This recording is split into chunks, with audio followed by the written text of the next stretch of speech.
esperaba el mercado. Pablo Gil, jefe de estrategia de XTB. Pablo, muy buenos días. Pablo, buenos días. Parece que no nos escucha Pablo Gil. Pablo, buenos días. Sí. Hola, ¿qué tal? Buenos días. Ahora sí. Una pregunta que yo creo que se va haciendo ya mucha gente, mucho inversor. ¿Cómo puede ser que antes de subir los tipos de interés el Banco Central Europeo ya se esté barajando la opción de bajarlos en 2023? ¿Qué se van a cargar por el camino? ¿Qué jarrones van a romper en el salón? Bueno, como un elefante en una cacharrería, me supongo, ¿no?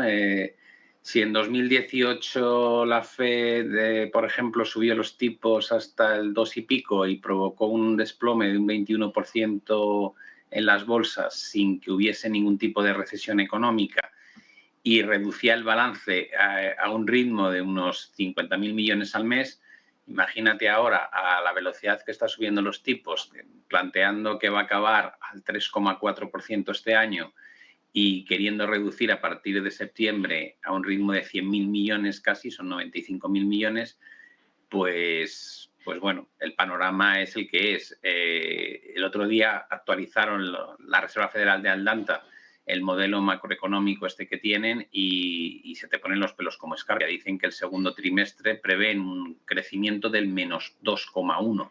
Teniendo en cuenta que el anterior fue menos 1,6, estaríamos, si funcionase el modelo y fuese cierto lo que dicen, pues estaríamos de facto ya en recesión económica. Esta mañana veíamos un gráfico. ¿Cómo puede ser que la banca patrimonial esté lanzando esos mensajes de pánico? Viene un huracán económico, viene una situación, bueno, que el otro día dijeron, no podemos llegar al peor escenario, que es esta inflación, o peor todavía que el peor escenario. Y sin embargo, esta mañana veíamos un gráfico como la estrategia a medio plazo hasta final de año de la gran banca patrimonial, sobre todo la americana, está en el entorno de los 5.000 puntos del S&P500. ¿Qué es lo que no casa entre esos mensajes alarmistas y que su estrategia vaya por una recuperación muy fuerte en este 2022 del S&P500? Mira, yo creo que los analistas se van a dar contra un muro. Ayer miraba FactSet, ya sabes que puedes ver los a 12 meses vista los beneficios esperados y ver que están esperando un segundo semestre de este año y sobre todo un 2023 con beneficios al alza, es algo que a mí me deja pasmado por la sencilla razón de que los propios bancos centrales te están diciendo esto va a ser muy duro, va a haber una desaceleración económica brutal, esperamos que no acabe en recesión, pero te están diciendo que es una realidad, que va a haber una desaceleración brutal.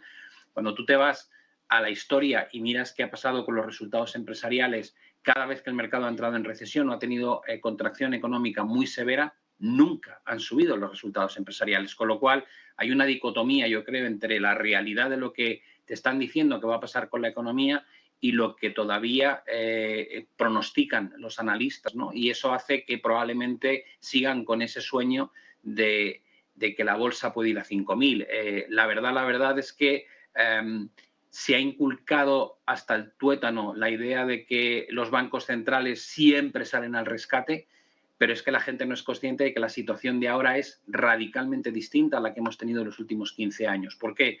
Pues porque anteriormente salían al rescate porque habían hecho su trabajo tranquilamente durante los años precedentes. Es decir, en 2005, 2006, 2007, los tipos volvieron al 5,25. Cuando llegó la crisis en 2008, había mucho colchón para intervenir y no había problemas de inflación. Lo mismo pasó en los 90, ¿no? Cuando subían las tasas de interés hasta el 6,25 y cuando se desata el colapso de la burbuja.com, pues ante esa recesión y desaceleración económica tienes 625 puntos que puedes bajar si quieres llevarlos a los tipos al 0% y no había problemas de inflación severos.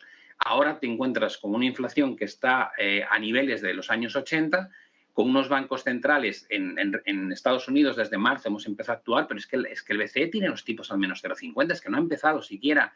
Entonces dices, te vas a enfrentar ¿cómo a esta posible desaceleración? Digo, pues en las peores condiciones posibles, a pie cambiado.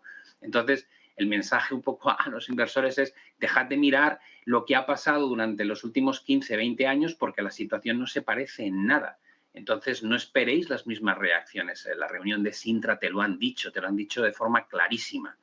Nuestro único objetivo en este momento es bajar esa maldita inflación al 2%. a costa de crecimiento económico, a costa de, por supuesto, que repunte el desempleo. Entonces hay gente que dice, bueno, sí, pero no a costa de los mercados. Digo, bueno, pues tú mismo. Yo creo que los mercados son su última preocupación, al menos de momento. Este entorno parece que también ese cuadro macroeconómico empieza a impactar también lo que está sucediendo en materia energética. El gas le vemos hoy superando esos 1.800 por primera vez desde marzo. Esa huelga en Noruega está afectando también al precio, pero el corte cada vez o la reducción cada vez mayor de gas de Rusia a Europa puede poner peor la fotografía, puede encaminarnos más hacia un escenario estanflacionario. Digamos que se están juntando muchas cosas que son todas complicadas, ¿no? Como bien indicas, esa huelga, si pasamos del día 6 en Noruega, hablan de que podría reducir entre un 8 y un 10% el suministro de gas de uno de los principales socios que tenemos en Europa. Por otro lado, el día 11 de este mes creo que entra en mantenimiento Nord Stream 1, que es el gaseoducto por el cual llega todavía una parte del gas. Se ha reducido mucho el suministro de Rusia a Alemania, pero todavía está vigente y algunos ya dicen que después del mantenimiento no se va a reabrir, que es el gran miedo, ¿no? de que Alemania de repente deje de recibir completamente gas ruso, con unos depósitos al 62, 63%, teniendo que alcanzar el 90% el 1 de diciembre. La pregunta es qué va a pasar con el precio del gas, ¿no? ¿Dónde va a estar la alternativa? Ya sabemos la que tenemos liada en España con Argelia, que también nos quieren subir el precio. Al final, todo apunta a una situación que en lugar de suavizarse se está tensionando y en el caso europeo ya no tenemos solo un problema de crisis energética en lo relativo a inflación, tenemos una inflación que ya empieza a extenderse a muchos componentes de la economía, por supuesto la alimentación, pero también las propias presiones salariales. Con lo cual, el panorama o el miedo aquí es que Rusia utilice las mismas técnicas que utiliza la OTAN y nos devuelva esas sanciones económicas y financieras en cortes de gas que dejen a Europa en una situación de vulnerabilidad de cara al próximo invierno y tengamos que pagar más por ello. En ese caso, el panorama de la inflación, pues en lugar de remitir, pues se podría complicar todavía más, ¿no? Y ya sabemos que la inflación es un poco la música de fondo que están escuchando los bancos centrales para marcar cuáles son las previsiones de subidas de tipos de los próximos trimestres. Muchísimas gracias, Pablo Gil, jefe de estrategia de XTB. Buen día, buen negocio, Pablo. Gracias a Dios, Antonio. 10:15.